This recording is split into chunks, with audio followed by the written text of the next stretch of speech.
जैसे कि आप जानते हैं हम 11-12 साइंस के स्टूडेंट के लिए फिजिक्स जैसे सब्जेक्ट में एंट्रेंस टेस्ट जैसे कि JEE नीट का कंसेप्ट क्लियर करने के लिए एक शॉर्ट वीडियो के साथ आते हैं। तो ऑलरेडी आज के शॉर्ट वीडियो में हम लेकर आए हैं JEE 2020 का क्वेश्चन एंड ऑलरेडी ये 11th स्टैंडर्ड के चैप्टर 2 के कंसेप्ट पर डिपेंड है। तो बच्चों ध्यान से देखना इसका statement, the stopping potential depends on the Planck's constant h, the current I, the universal gravitational constant g and the speed of light c. Choose the correct option for the dimensions of the stopping potential. तो बच्चों ध्यान से देखना, पहले तो already आपको पता है कि ये इस तरीके के क्वेश्चन आपको कैसे सॉल्व करना है। तो यही कंसेप्ट मैं स्टार्ट कर रहा हूं। यहाँ पर स्टॉपिंग पोटेंशियल जिसको हम सिंबल दे रहे हैं V एंड यहाँ पर है डिपेंड्स ऑन, यानी कि प्रोपोर्शनल में सारी क्वांटिटी को ले लेंगे। तो ऑब्वियसली आपको पता है यहाँ पर है V proportional to Planck constant h, यहाँ पर है current I, universal gravitational constant capital G and the speed of light c। सही है, ऑलरेडी हमने डिस्कशन किया है कि जो भी फिजिकल क्वांटिटी जिस पर डिपेंड है उसको हमें डायरेक्टली प्रोपोर्शनल में ले लेना है। चलो अभी इसका मुझे फॉर्मूला चाहिए, तो यहाँ पर मैं इसकी पावर्स को एज्यूम कर लेता हूँ। सपोज मैं ले रहा हूँ कि इसकी h की पावर सपोज a है, I की पावर मैं ले रहा हूँ b, g की पावर c ले रहा हूँ एंड c की पावर d ले रहा हूँ। सही है, तो ABCD बिलोंग्स टू R हो जाएगा। तो अभी मुझे ABCD की वैल्यू फाइंड करनी है। तो बच्चों ऑलरेडी आपको पता है इसके लिए पहले आपके पास ये हर एक फिजिकल क्वांटिटी के डायमेंशंस फॉर्मूला होने चाहिए। तो पहले मैं वो यहाँ पर रिप्रेजेंट करने वाला हूँ। तो ध्यान से देखना, पहले ऑलरेडी हम पोटेंशियल का डायमेंशन फॉर्मूला लिखेंगे। ऑलरेडी आपको पता है हम स्टडी कर आए हैं, तो सही है कि V इज इक्वल टू हमें एनर्जी जो भी है, सही है, उस पर से हम ऑब्टेन कर सकते हैं। तो obviously V is equal to IR से भी हम फाइंड कर सकते हैं। तो अगर हम वहां से फॉर्मूला लाते हैं तो ऑलरेडी हमें पता है कि V की फॉर्मूला मिलती है m1L2T-3a-1। बोलो क्लियर, ऑलरेडी हम स्टडी कर आए हैं।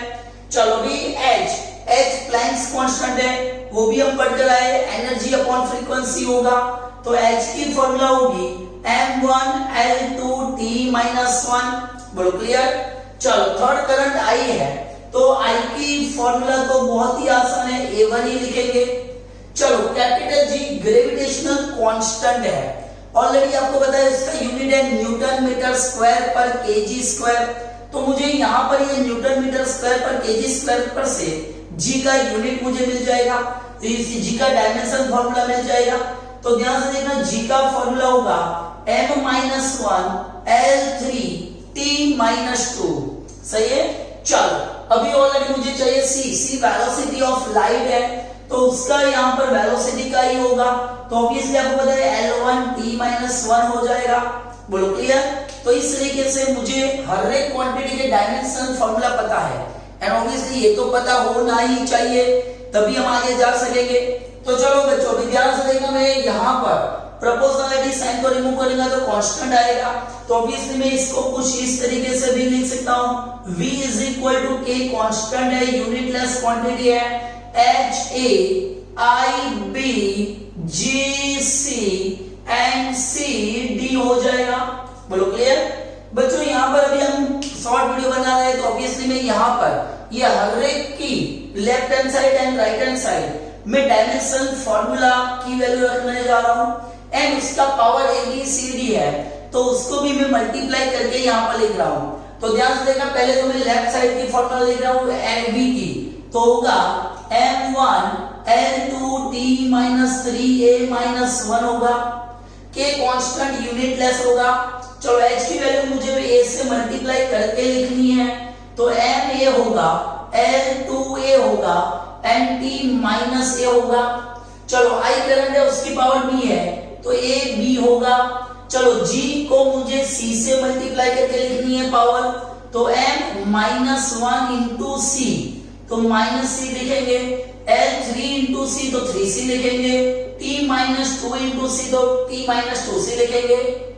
चलो अभी सी की बारी, तो L1 को d से मल्टीप्लाई करो, t माइनस 1 को d से मल्टीप्लाई करो। बोलो क्लियर? तो इस तरीके का मुझे पूरा फॉर्मूला मिल जाता है। चलो अभी आपको पता है कि MLTA की पावर्स को मुझे कंसीडर करना है, तो मैं इसको साथ में ले रहा हूं। तो भी ध्यान से देखना, यहाँ पर MA है, दूसरा यहाँ पर C है, तो MA माइनस C को मैंने कंबाइन कर दिया है। चलो सेम वे में अभी L की बात कर रहा हूं, तो L में यहाँ पर 2A है, यहाँ पर प्लस 3C होगा, यहाँ पर प्लस D होगा। तो मैं L की पावर्स को कंबाइन करने जा रहा हूं। चलो अभी मैं T की पावर ले रहा हूं, तो T की पावर यहाँ पर माइनस A है, यहाँ पर माइनस 2C है एंड यहाँ पर माइनस D है। बोलो क्लियर? चलो अभी आपको पता है ये बाकी है, तो A की बात करेंगे। A में तो ओनली 1 है, तो ओनली B ही आएगा। बोलो क्लियर? तो मुझे कुछ इस तरीके का मिल जाता है, left side as it is हो जाएगी। तो ध्यान से देखना बच्चों, यहाँ पर मुझे फाइनल फॉर्मूला MLTA के फॉर्म में मिल गया है। तो ऑब्वियसली अभी आपको पता है क्या करेंगे, obviously comparing the power of M, L, T and A both side. तो मैं यहाँ पर दोनों साइड की पावर्स को कंपेयर करने जा रहा हूँ। तो ऑब्वियसली कंपेयरिंग पावर्स, तो ध्यान से देखना यहाँ पर A minus C is equal to 1 हो जाएगा। सही है? चलो अभी L की पावर को कंपेयर करो, तो L की पावर को कंपेयर करेंगे तो 2A plus 3C plus D, यहाँ पर उसकी पावर 2 है, तो मुझे 2 मिल जाएगा। चलो अभी ध्यान से देखना, T की पावर कंपेयर करते हैं, तो minus A minus 2C minus D, यहाँ पर T की पावर माइनस 3 है।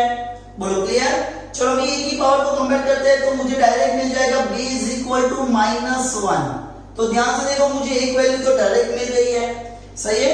तो मुझे D की वैल्यू डायरेक्ट माइनस 1 मिल जाती है, लेकिन अभी मुझे A, B, C की वैल्यू फाइंड करनी है। तो ध्यान से देखो, आपको पता है 3 इक्वेशन एंड 3 अननोन क्वांटिटी है A, C एंड D। तो ऑब्वियसली हम इसको सॉल्व कर सकते हैं बहुत सारी मेथड्स से। Obviously we have so many methods for solving this 3 equation. तो मैं यहाँ पर आपको इजी मेथड यहाँ पर समझाने जा रहा हूँ। ध्यान से देखना, मैं पहले ये दोनों को ऐड करने जा रहा हूँ। सही है? ये दोनों का एडिशन कर लेते हैं। तो देखो मैं अभी इसको यहाँ पर लिख रहा हूँ, तो ऑब्वियसली ध्यान से देखना, 2A plus 3C plus D is equal to 2 and यहाँ पर माइनस A माइनस 2C। ये मेथड आपको थोड़ी इजी लगेगी। Minus 2C minus D, obviously यहाँ पर भी माइनस है, तो minus D is equal to minus 3 हो जाएगा।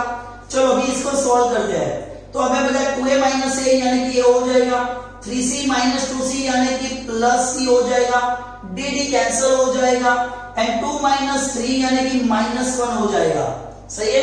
तो मुझे ये इक्वेशन 1 2 3 है, ये मेरा नया इक्वेशन मुझे मिल गया। सपोज मैं इसको चलो अभी 1 बोल रहा हूं, तो अभी ध्यान से देखो, ये दोनों को भी हम ऐड कर सकते हैं।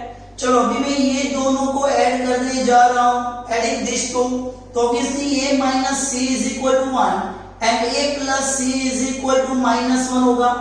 चलो यहाँ पर 1 minus 1 0, C minus C 0, A plus A 2A होगा, यानी कि A इज इक्वल टू 0 मिल जाएगा। तो यहां से मुझे A भी 0 मिल गया है। चलो A की वैल्यू 0 यहां रख देंगे, तो ऑब्वियसली A की 0 वैल्यू यहां रखेंगे तो मुझे मिल जाएगा C is equal to minus 1 नीचे मिल जाएगा। तो A की वैल्यू भी मिल गई, C की वैल्यू भी मिल गई, लेकिन अभी D की वैल्यू बाकी है। तो अगेन आ जाओ वापस, ये दोनों वैल्यू में कोई भी ये दो इक्वेशन में से रख सकता हूं। तो ऑब्वियसली सपोज मैं यहां पर रखता हूं, तो हमें पता है कि 2A की वैल्यू 0 है, प्लस 3C, C की वैल्यू माइनस 1 है, plus D is equal to 2 है। चलो 2 0 0 हो जाएगा, माइनस 3 है, तो minus 3 plus D is equal to 2 हो जाएगा। माइनस 3 यहां चला जाएगा तो 3 प्लस 2 यानी कि 5 हो जाएगा। तो D की वैल्यू भी मुझे मिल गई। तो ऑब्वियसली हमें पता है कि अभी मेरा आंसर डायरेक्ट आ जाएगा। तो ये वैल्यू अगर मैं अपने मेन क्वेश्चन में रख देता हूं, तो V is equal to K constant है, H की वैल्यू A यानी कि होगा 0। चलो I का पावर B यानी कि होगा माइनस 1, G का पावर C है, C यानी कि माइनस 1 होगा, एंड C का पावर D है यानी कि 5 होगा। तो ऑब्वियसली मेरा परफेक्ट एंड राइट आंसर यही होगा। बोलो क्लियर? तो इस तरीके से सॉल्व कर सकते हैं। आपको पता है ये मेथड हमारी जनरल है, बहुत सारे न्यूमेरिकल्स में हम ये मेथड यूज करते हैं, तो ऑब्वियसली आपको थोड़ी लेंथी लगेगी लेकिन आपका आंसर परफेक्ट आएगा। तो ऑब्वियसली आपको ये वीडियो भी पसंद आया होगा, तो ऑब्वियसली हमारे चैनल को लाइक करो, सब्सक्राइब करो एंड ऑब्वियसली शेयर करना तो मत भूलना। ओके।